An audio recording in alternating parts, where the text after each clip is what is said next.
to another session of Awaken Your Relationships. I am Julie Murphy, and I'm here with Rita Hickman, and I am the money chick, but Rita is the relationship chick.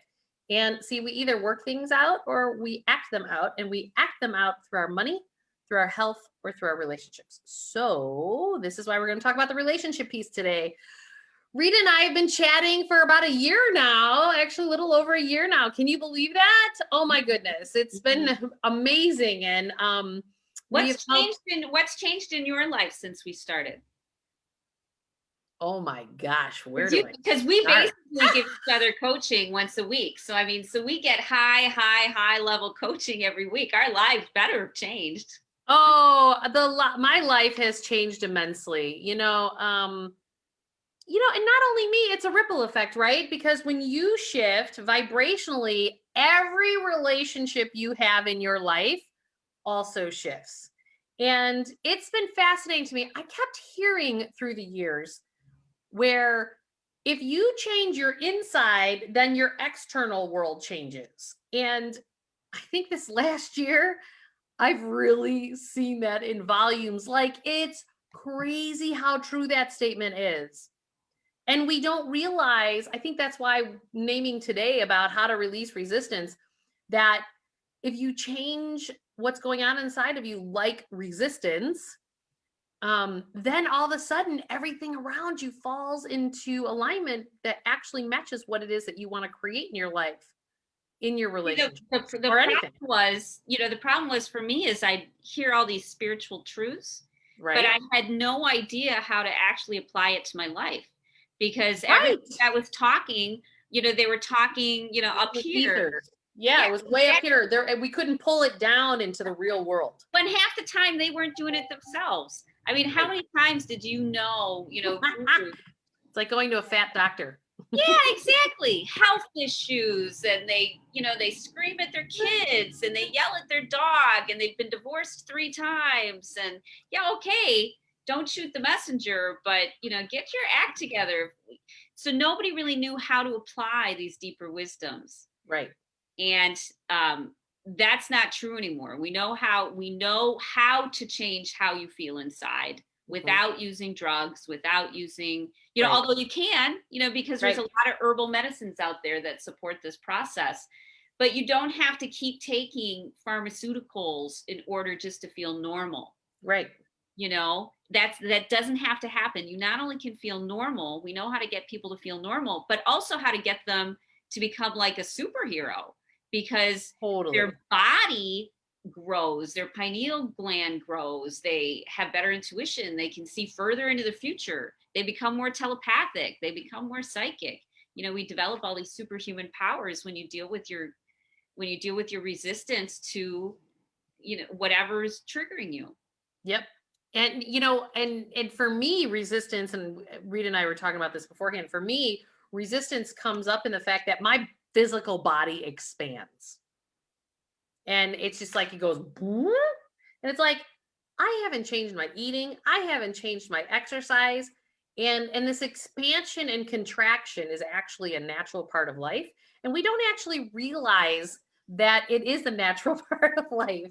But it's so true in the fact that we need to just recognize, going, oh, I must have some resistance going on. I'm expanding. And I can observe that, as opposed to like beat myself up for, standing on the scale. And literally a week ago, I was 5 pounds lighter. And I'm like, how is that even physically possible? I'm working out, I'm eating vegetables, drinking my smoothies. Yeah, but you're missing something really important that most of us miss. We're trapped in this position of, almost like looking up. Like, how do I get to where I want to go? And in reality, you want to get far enough ahead that you can look back and see where you are. So you're not trapped in where you want to go. Instead, you see where you are, and you see how all the other things are affecting you.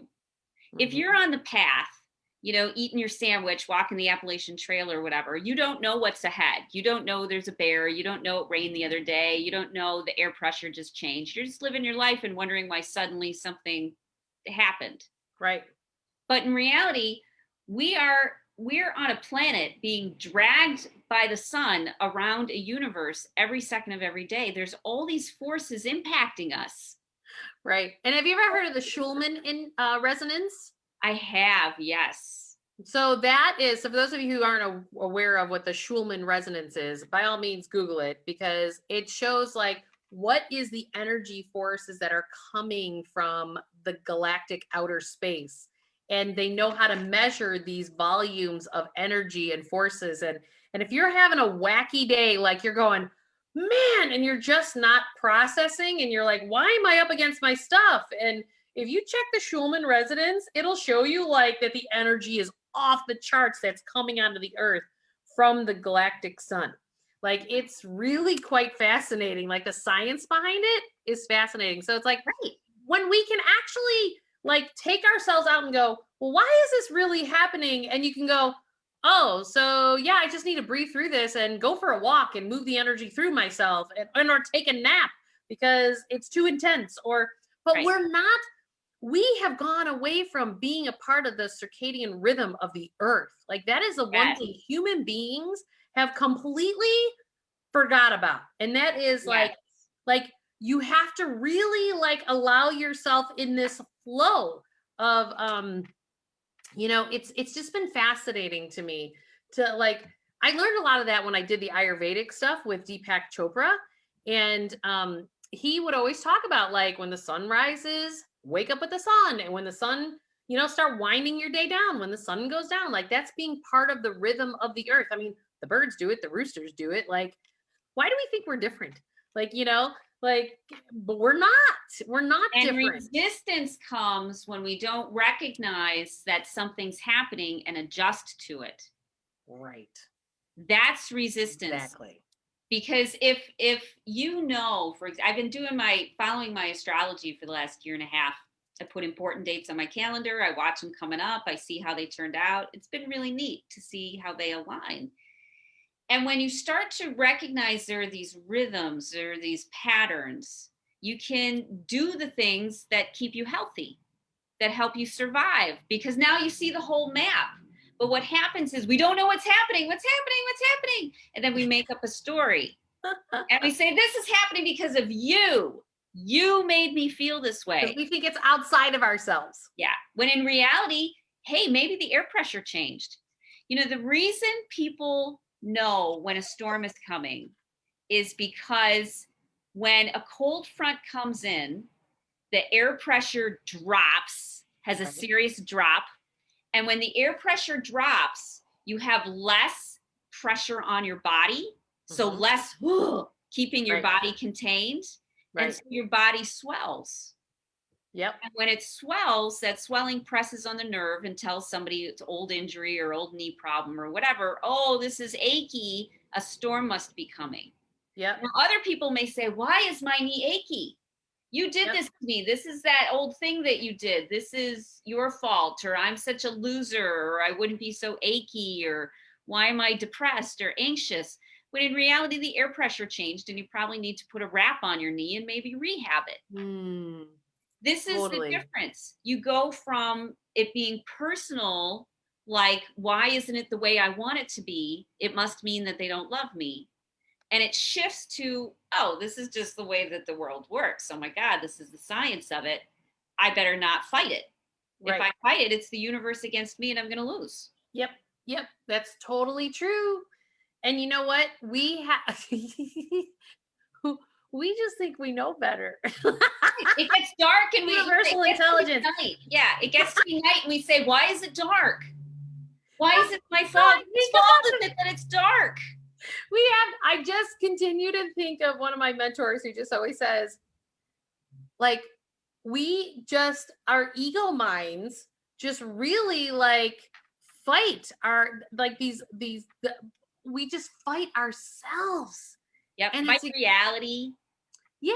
It's like, why can't we just go, whatever, whatever.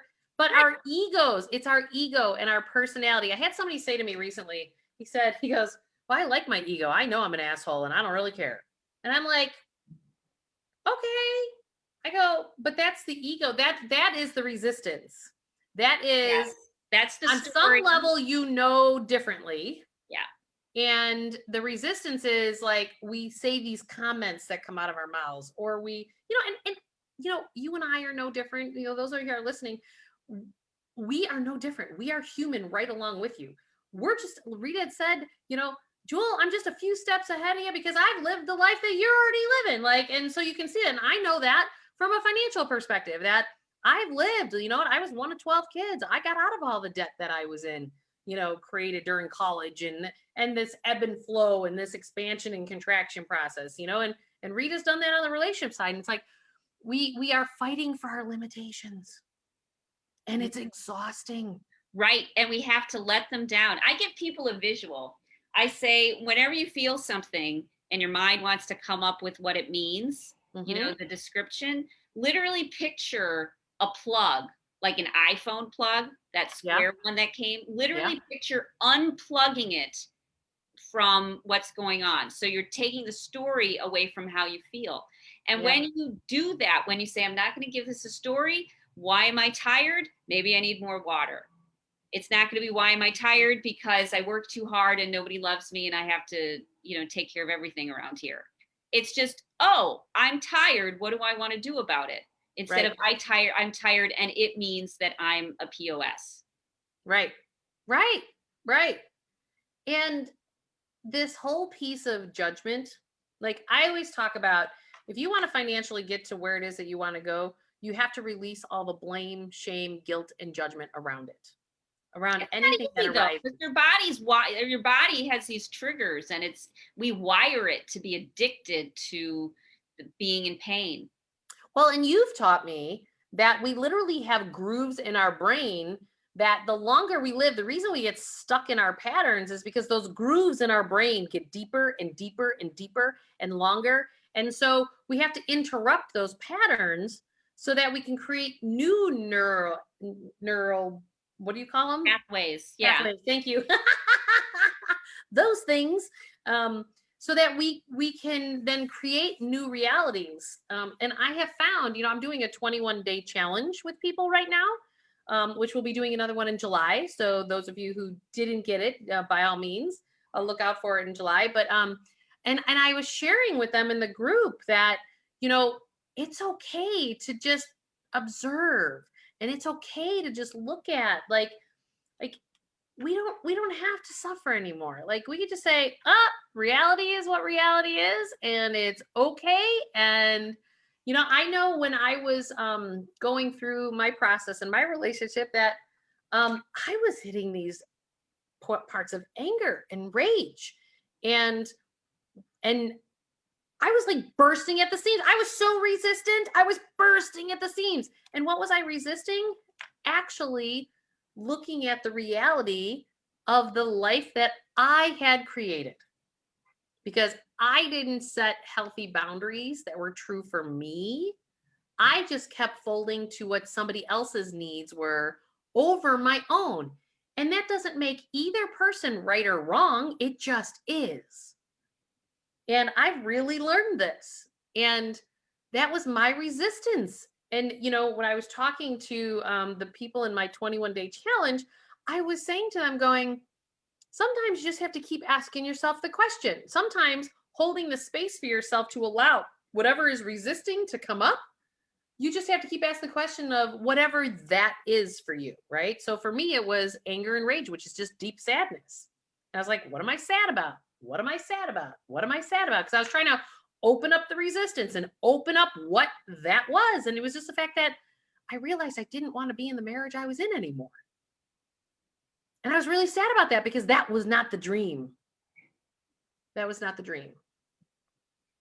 I just recently pulled out my wedding album. It's been 3 years since I've been divorced. And I pulled out my wedding album because I decided, I had a friend of mine who actually said to me, I said, what did you do with your wedding album? And they said, you know what? I just put it in my kid's closet. I showed them what it was and said, you know what? This is for you now because this is your mom and dad. And these are happy memories for your mom and your dad. And I said, what a healthy way to do that. And so literally I spent last Saturday with my kids And I said, I just wanted to show you guys, here's all the pictures. I had gone through all my pictures of all the happy stuff. Not only the wedding album, I actually went to the next step and I went through all the pictures that were, and the ones that I was just like, you know what, I'm ready to let these go. Like, but I wanted my kids to have memories of happiness before they were born and after that I had with their dad. And it was amazing to watch the shift with my kids. And so it's like, why resist it any longer? It's like they are 50% of who their dad is. And so it was beautiful to watch them move through that. And the box is now in their closet. So anytime they want to go to that happy place, they've got it all, and I've empowered them to do so. And it's like, it's okay for us to, even after trauma and even after, I heard that divorce with kids living in two households is actually the biggest trauma, one of the biggest traumas on earth at this point. And now that I'm living it, I don't disagree with that, because I see how hard it is with kids of, two different beds. Could you imagine your childhood sleeping in two different beds? Two different Right. bedrooms? You have no security. Yeah. You've Two got different nothing backpacks, next two different door. like Right. how do you keep your schoolwork straight? How do you keep your life straight? How do And you who keep are your you anyways when you while have you're trying to to figure change out how to be human, personalities? And you have you to know? change personalities with the person that you're with. And I mean, we create little dolls that way that don't know who they are. Right. And so the resistance piece is like just embodying that. And I just decided, I'm like, okay, well, what do you want to talk about? What do you want to, how can I support you? As opposed to now I can sit and do it from a place of, you know, observing and not be in reactivity. I'm Because, proud of you. oh, thanks. You're Irish and we have trauma in our lives, which means that we've had to hide. I know I've had to hide a lot of me. I just had a good conversation with a friend of mine yesterday, and she was like, well, I just wanted to check in and make sure you're okay. And I said, why? She says, because you seemed kind of edgy. I said, no, that's just part of my personality. I just don't always let those parts out. I don't let the parts that understand being molested as a kid, Mm, or those parts of being dominated and helpless and right, terrified and right. cornered. I have those experiences. They'll never go away in me. And so I have facets and sides that other people don't have. Right. And I have to be very uh, purposeful and intentional how I let them out, because I know they're scary for people Mm, and they can right. overwhelm people. Right. But you're taking the courage to be authentic, Mm, to take those sides of you that weren't for other people's consumption, and you're starting to put it out there and see that you're not alone and you're loved. And even though you're not the majority of people, you are a very important person with important gifts to share. well, and coming to the place of knowing that all people involved have that, Yes. right? Yeah. And one of my biggest things is, you may not know the how and how you get there, but it's just about recognize the fact that you want to get there, Yes. and that's your desire, and Yeah. let the how work its way out. Yeah. Let it Because work its way once out. again, we're in a universe being dragged around by a sun only protected by solar wind. I mean, seriously, you have no control over anything except But we think we do. That's the funniest part. it gives us I think it gives us a sense of security, because when you don't have a connection with God or the divine or something bigger than you, then you have this disconnect. And the We way try we to deal with control the everything. disconnect Right. is to control everything because we're fearful. But when you put your roots deep, when you start taking that time to get in touch with the rhythms of the earth, with the seasons, with the air pressure, with everything, it's much slower. And Right. when you do that, you don't get scared anymore. Your ego stops trying to control it, because now it's not you against the world, it's you and the world Right. together as Right. a team. Well, and it's fascinating me to even watch what the world has been through over the last year and a half. And I just, I flew on airplanes everywhere. I lived. I just And I really believe that what I've gone through over the last 5 years has really prepped me for that, because I've kind of let go of so much of that fear and control. And so I just encourage anyone that's watching to like really dig deep and look at where you're trying to control things in your life, because that just means that your fear is coming up, and that's more of your resistance to opening up, and just to try to observe that and try to look at that, because we can create whatever story we want in our minds. We can create like, well, I didn't do this because of X, Y, and Z. And we can always find those. We can always find anything on the internet to support whatever argument you want to make. So it's just about like, staying true to like being able to want to observe that and not be stuck in that trauma. I had this thing yesterday I want to share with people. I posted this on my Facebook page yesterday, and this was from Eckhart Tolle. It says, when you live in complete acceptance of what is, that is the end of all drama in your life. Yes. And it's so freeing. And it's so like, if you just accept the fact that, yeah, we had a pandemic, and yeah, in my opinion, Chicago is a little too hyperactive, and there could be other agendas and blah, blah, blah. But I'm just accepting that, you know what? This is the way Chicago is. And then come from an empowered place. Like, I chose to not want to sit in the riots and all the lockdown. I flew to Costa Rica. I flew to Arizona. I just left it. Like, why did we feel like we didn't have a choice to just like up and go? People started doing that because they're like, well, I could drive in my car. Like, more people have drove to, like, it was really funny. Like, when I posted that I did a road trip up through the Badlands in South Dakota, and I went to Mount Rushmore, people are like, oh my God, we were just there. There were so many people that weren't talking about that they were actually just busting out of jail, but they were busting out. Oh yeah. Oh, It's just fascinating to me. Like, but come from an empowered place. I was trying to explain that to my kids, that it's really okay that this is the menu options, but then you choose from that menu and come from an empowered place of how you want to go. Like, you could leave the state of Illinois if you don't like how financially it's being run. Why do you stay? And people are like, well, blah, blah, blah. And I'm like going, you do know you can leave. Like, you can leave. But because most people don't know what to do when they feel that way, though. It just gets into that automatic habit. true. I mean, for me, my trauma had so much control over me that even though I knew all these spiritual truths, I couldn't live into them because I didn't have any way to deal with or even notice when things weren't going well. It was only when I said, oh, this is how it works. I need to go for a walk. I need to make a cup of tea. I need to wait until this passes without focusing on whatever obsessive neurotic thing I'm focusing on. I say a prayer a lot anymore. There's a beautiful Hindu prayer, and it's you who is the source of all power, whose rays illuminate the world, illuminate now my heart, so it too can do your work. So whenever I get stressed, I just start mantraing that in my head. And even though it might not make me feel better, it might not be like, oh, yes, now I'm connected with the divine. I may still be grumpy. But what it's doing is it's retraining my brain to go into a different thought pattern when I'm stressed.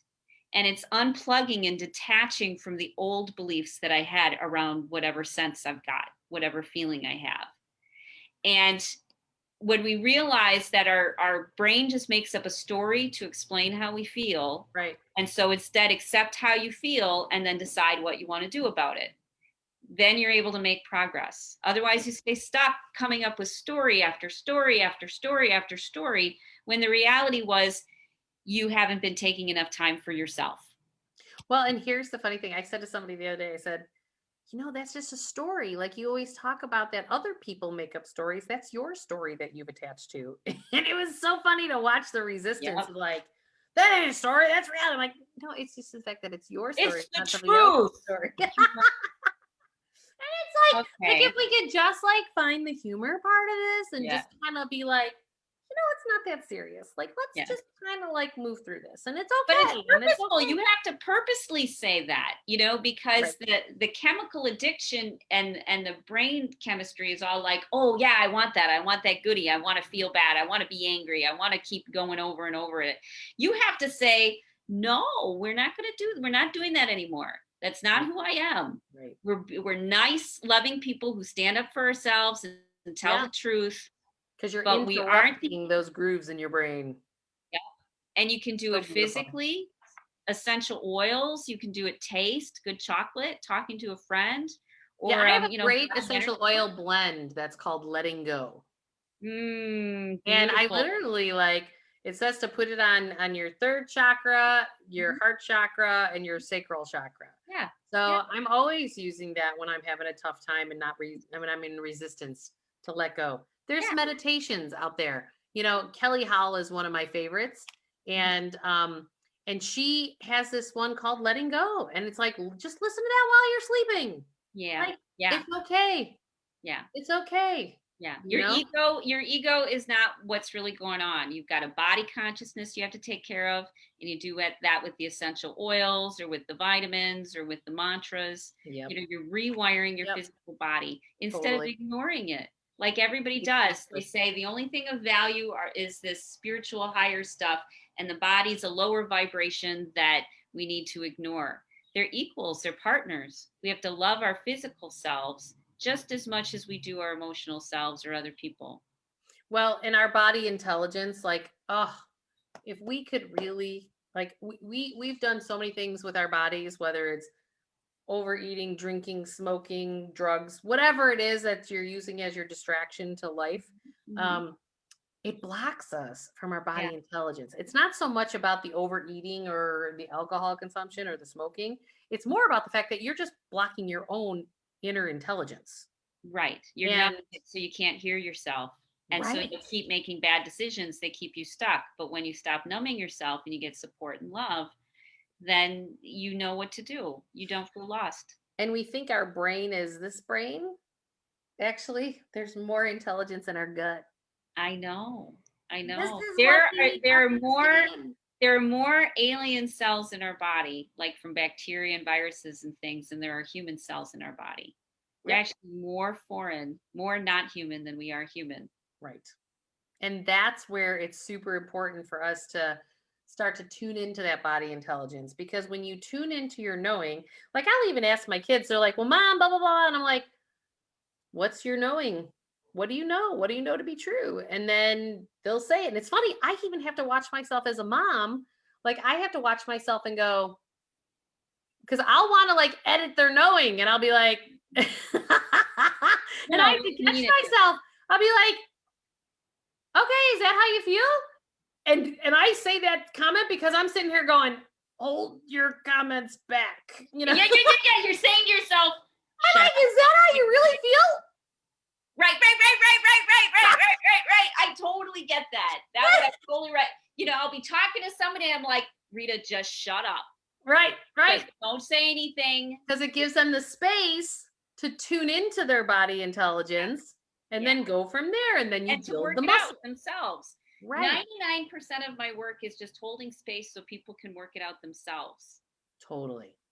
You know, Yeah. that's what we're there to And do. allowing that space. Because, my son the other day, a really small example of this, he was just fighting me like the dickens on, it was like 50 degrees outside. I'm like, you have to bring a coat to school or at least a sweatshirt. He's like, nope, not doing it. And I'm like, and I'm just sitting here going, kid, get a coat. It's cold outside. Like, you've got boogers running down your nose. Like, get a coat. And then I was like, oh, I'm in this old model. And I said, hey, Michael, here's just an idea. Make whatever decision you want. Seriously, like live and die by your own decisions. He's 6. And so I go, why don't you just do me a favor? Can you just go out on the balcony and, just go outside and stand out there and just see how you feel? And then if you decide you don't want to take anything with you, no problem. Yeah, he He's has to like, have the consequences. We he have goes, to live our consequences in order really? to learn our lessons. So true. And then he came in and it was funny to watch him. What he did was because I was resistant. So that was my fear of my kid getting sicker. And then I wanted him to have a coat. Like all you got to do is see any of those kids that have the hood on and the coat and the gloves, and the kid's like this miserable, but the mom's super happy because she got over her fears by like wrapping them up like a freaking sausage. Right. Right. Yeah.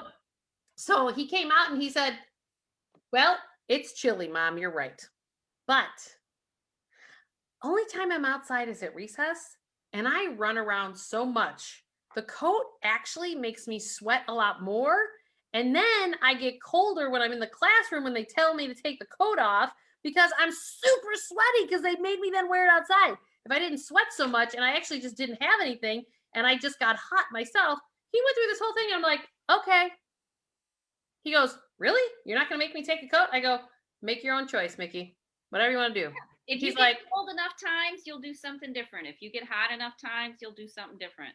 And they just have to figure it out for themselves. So it's funny how our resistance comes up, and you just have to continue to just be like, okay, well, what do you want to do? Okay. When you look for the tells, like you always say, you know, if there's something where your brain shorts out and you don't even hear what I'm saying, that's a tell. Mm-hmm. You know, if you're yelling at somebody and you think if they would just get out of your life would be better, that's a tell. If your stomach's upset or your back hurts, that's another tell. If you're not talking to people in your family because you've gone no contact because you can't handle their drama, that's another tell. Right. You know, all of these things, people think that there's going to be a big sign in the sky that says, you know, this is a blind spot. But it's a blind spot for a reason. So you have to look for the cues that say, hey, this might be something I want to look deeper into before it becomes a problem. Before I'm 80 alone and, you know, nobody loves me because, you know, whatever, I never dealt with my trauma. Yep, exactly. Oh, it's beautiful stuff. It really is. You know, it's like coming out of the dark into the light. You know, we've lived a lot of our lives in this place of reacting, especially when you have childhood trauma that's unresolved. You live in this place where you're reacting more often than you're living. Right. That's so true. That's normal. We think that's our personality or character, and there's nothing we can do about it. And that's just not true. You totally can move the needle. You can be, right now, most people are 20% okay, 80% triggered and in some sort of. Wow. That's a huge statistic. Yeah. And in some sort of, you know, disassociative, unconscious state. Okay. Well, that's because we don't even know they're suffering. Yeah. I mean, Dr. Bruce Lipton proved that 97% of the time we're operating from our subconscious mind, not our conscious mind. Yeah. Yeah. Exactly. So that would make sense that 80% of the time we're triggered. Yeah, exactly. And so we're only supposed to be triggered. We're only supposed to be in fight or flight about 20% of our life when it really matters. You know, when a bus is coming at you, sort of thing. Wow. That's the only purpose for fight or flight, is to physically protect yourself because you aren't protecting yourself. Fascinating. Absolutely fascinating. So we can move the needle, and you move it a little bit and a little bit, you know, you go, okay, so I'm only good 20% of the time. Let's try for 25% of the time tomorrow, and then 30, and then 35, until you become normal. And then after normal, you become who you're supposed to be. Right. Which is with these cool superhuman powers that other people don't have because they're traumatized all the time. Totally true. Mm-hmm. It's neat. Super amazing. I love it. Well, Rita, thank you so much. I you know, we have really, you know, after this last year, I can't thank you enough for just being raw and open and true. And I'm hoping that many people continue to come back, and we want to hear your questions. We want to hear where are you stumbling? Where are you blocked? Where are you, like, we are here to help, and let us know. Right. Oh yeah. I mean, you have two women who, on the financial end and the relationship end, we have done our work. We've worked through it. We're geniuses in these fields. We've got neural connections and understandings because we've been obsessed about it. You've been obsessed about money all your life. I've been obsessed about relationships. I used to read the business section of the newspapers I delivered in 6th grade. Right. Yeah, exactly. And so we've spent our lives, this is our dharma, to figure this stuff out. And if people don't take advantage of working with us, you know, either for free here or one-on-one with coaching or anything that we do, they're shooting themselves in the foot. because there's no reason to keep suffering, even on the smallest things. We think, oh, it's no big deal, it's no big deal, it's no big deal. No, those things which are no big They deal are are a big the things deal. that are sucking your life out of you. Totally. We can solve, you can get on a good path where that stuff just doesn't bother you anymore. And if you're not sure what the next right step is, just do the most self-loving and self-caring thing you possibly can. Like you always say, whatever makes you giggle. Whatever makes you giggle. That's the right next step. If it makes you happy, literally, physically, emotionally, spiritually happy, that is what you are meant to be doing. Yep. Period. Absolutely. Period. End of story. And you don't need to explain it to anybody. You don't Nope. need to justify it. You don't need to do anything. It's just about this is what it is. And that's okay. And then you'll watch your life rearrange around that because you shifted it from the inside. Yes, because you decided you were worth living the best life you could live, and you got Yeah. tired of giving yourself away to other people who didn't respect the Mhm. fact that you aren't just a puppet for their pleasure, Right. that you're somebody who has their own rights and feelings and uniqueness, and you start to value that and stand up for it. Beautiful. It's Beautiful. cool. Well, everybody have a great week and we will talk to you soon. Yeah, I'm going to be in Hawaii next week. So I know that's true. So next week we'll just be doing one of our replays and we will see you guys soon. oh, you know what? There's one more thing I wanted to Yeah. add. I need to pay rent this month. And so I decided to do a beta test of my 7-week coaching program. So I'm doing 50% off for like 3 or 4 women. They need to contact me before Saturday. And Beautiful. I know. And so that way they'll get like half off coaching with me for 7 weeks because we're trying to beta test and work out any bugs around the supercharged like transfer. What a great opportunity, guys. I would jump on that because Rita has helped me immensely and she can help you too. Oh yeah, Beautiful. fast too. That's what's great. Excellent. Okay, All right. Thanks. Bye, Julie. See you everybody. later. Bye.